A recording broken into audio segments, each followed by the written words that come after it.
भगवद गीता। पाप करने के लिए क्यों विवश हो जाता है मनुष्य, भगवान श्री कृष्ण ने बताई है वजह और बचाव के उपाय। भगवद गीता उपदेश। भगवद गीता को हिंदू धर्म ग्रंथों में एक मुख्य स्थान दिया गया है। गीता का उपदेश भगवान श्री कृष्ण द्वारा अर्जुन को युद्ध की भूमि में दिया गया सर्वश्रेष्ठ ज्ञान है। इस ज्ञान के द्वारा ही अर्जुन को सही और गलत के बीच का अंतर पता चल सका और इसी के आधार पर अर्जुन ने युद्ध में विजय हासिल की। भगवद गीता। पाप करने के लिए क्यों विवश हो जाता है मनुष्य, भगवान श्री कृष्ण ने बताई है वजह और बचाव के उपाय। महाभारत के युद्ध में भगवान श्री कृष्ण अर्जुन के सारथी बने और अर्जुन को गीता का उपदेश दिया। यह उपदेश जितना उस दौरान प्रासंगिक था उतना आज भी है, क्योंकि आज के समय में मनुष्य का जीवन ही एक युद्ध बनता जा रहा है।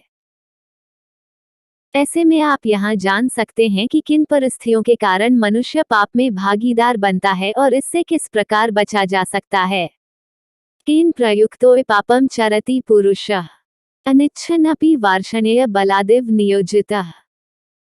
इस श्लोक में अर्जुन भगवान श्री कृष्ण से यह प्रश्न पूछता है कि मनुष्य न चाहते हुए भी बुरे कर्म क्यों करता है, जिसके उत्तर में भगवान श्री कृष्ण कहते हैं कि मनुष्य की वासना और निहित स्वार्थ के चलते ही वह पाप करने के लिए विवश हो जाता है।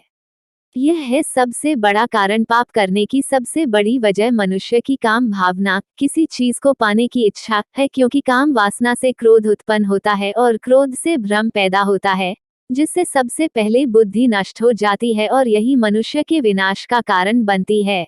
मनुष्य के सबसे बड़े दुश्मन भगवान श्री कृष्ण आगे कहते हैं कि जिस प्रकार धुआं अग्नि को ढक देता है, ठीक उसी तरह काम, मोह और वासना भी मनुष्य के ज्ञान को ढक देती है। इन्हीं कारणों के चलते मनुष्य पाप करने के लिए विवश हो जाता है। ऐसे बचे पाप से। भगवान श्री कृष्ण पाप से बचने के कुछ उपाय भी गीता में बताते हैं, जिसके अनुसार मनुष्य को आसक्ति या विरक्ति के प्रभाव के अधीन नहीं होना चाहिए। जब किसी व्यक्ति में आसक्ति और विरक्ति का अभाव होता है तो उस जीवन को ही उत्तम माना जाता है।